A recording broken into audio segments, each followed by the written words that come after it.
Hey there, Grumpy Old Fart here. Due to YouTube's changing quote-unquote community standards, I created a channel called Grumpy Old Fart over on Rumble, a free speech alternative to YouTube. You can see all of my stuff over there, including my political and social commentary, as well as my current events videos.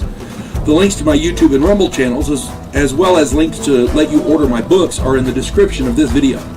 If you enjoy my content, please like, share, subscribe, and comment. I welcome your comments, even if you disagree with me. Now, on with the video. Hey there, Grumpy Old Fart here. I'm doing a military blunders video on Midway. In June of 1942, Japanese naval forces under Admiral Yamamoto suffered a devastating loss to American forces in and around Midway Island. Midway was America's westernmost outpost. It sat 1,300 miles northwest of Hawaii and it was an early warning and listening post. The Japanese referred to it as Hawaii's sentry. The sentry for Hawaii. Yamamoto thought that if he eliminated it, it would demoralize Americans so much that they would force their government to sue for peace. and it would give them a good shot at getting to Hawaii too. So, if they had a base that close, yeah, hell yeah. He drew up a plan which would commit virtually the entire Japanese Navy to the attack. This would give him overwhelming naval superiority. Now, let's think about this. If he succeeds in this, not only can he launch major assaults on Hawaii and have a good chance to take it, I mean overwhelming chance to take it, but it would demoralize the American people to the point to where they would get their government to sue for peace. That's his brain working. If that's the case, this one attack could have literally knocked America out of the war.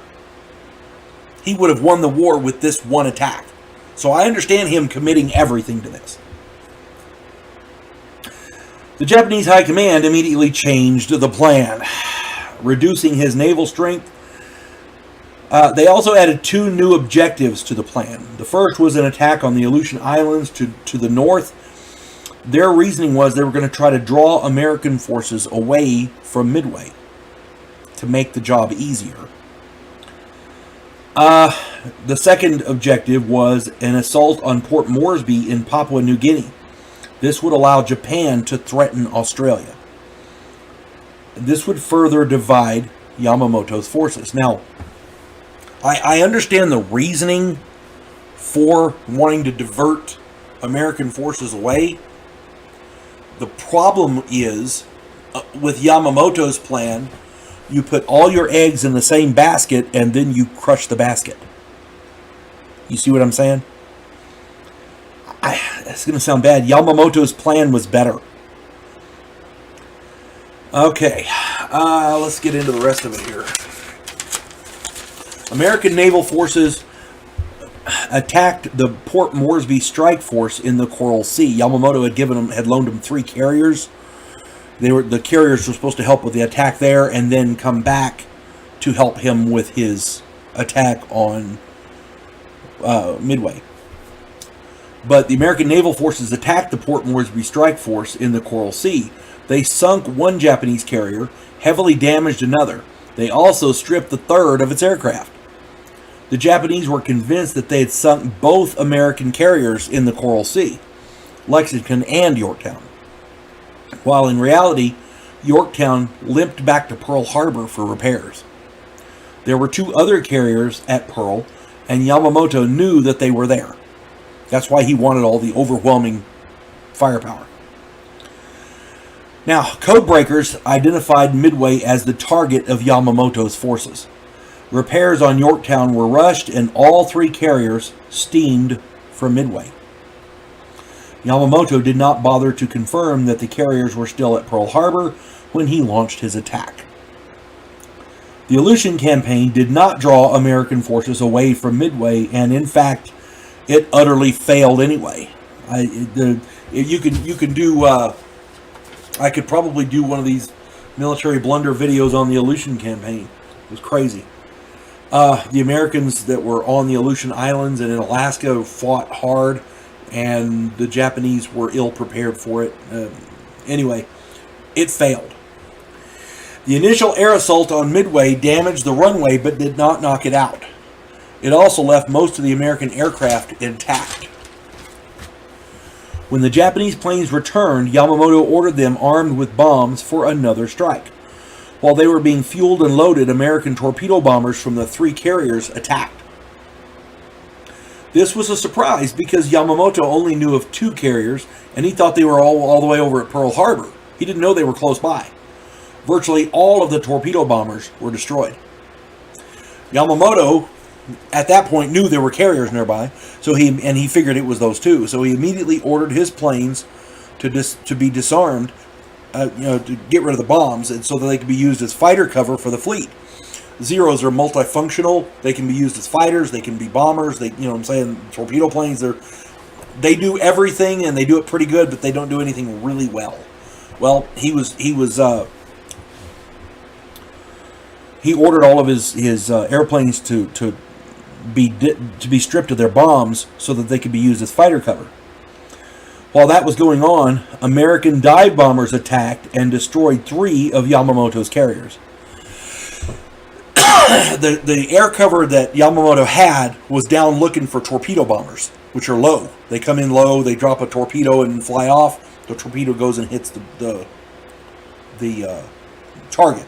Well, the fighters were down there looking for them, and dive bombers come in high, and they dive straight down really high, a high, steep angle of attack, and they drop their bomb and then pull out. That's what a dive bomber does.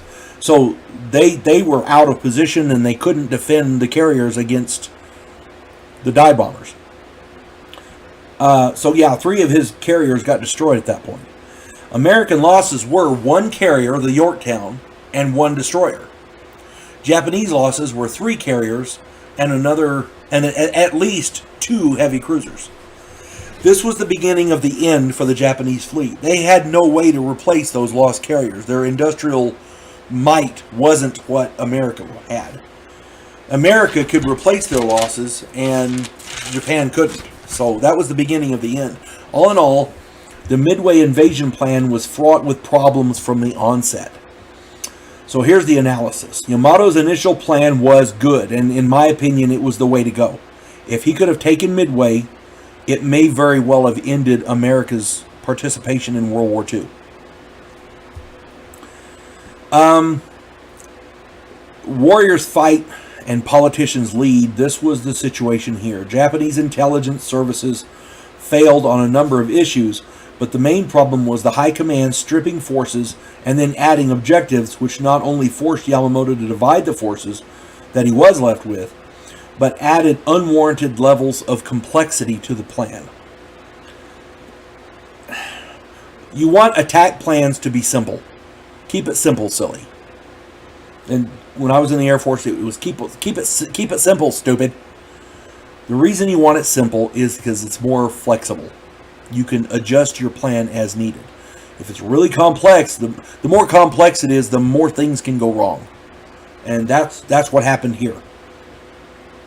Finally, Yamamoto himself broke one of the cardinal rules of warfare. He assumed where the American carriers were. Naval intelligence told him, the Japanese naval intelligence told him that the 3rd carrier was sunk, while in actuality it was repaired and did in fact join the fight. This whole invasion thing plan for the Japanese was a shit show from the get-go. And most of it was not Yamamoto's fault. I'm just saying. He did bear the brunt of it, and he was responsible because he was in charge. But most of it was not his fault. All right, well, what's that old adage? War is too important to be left to the politicians. Hope this finds everybody well. You folks have a good day now. God bless one and all. We elect cookie-cutter politicians every single election cycle. Yes men who maintain the status quo and do just enough to make us believe the system still works. Imagine, if you will, a president who actually tries to fix things. If you like action, political intrigue, and a righteous crusade, check out my political thriller, The Righteous President.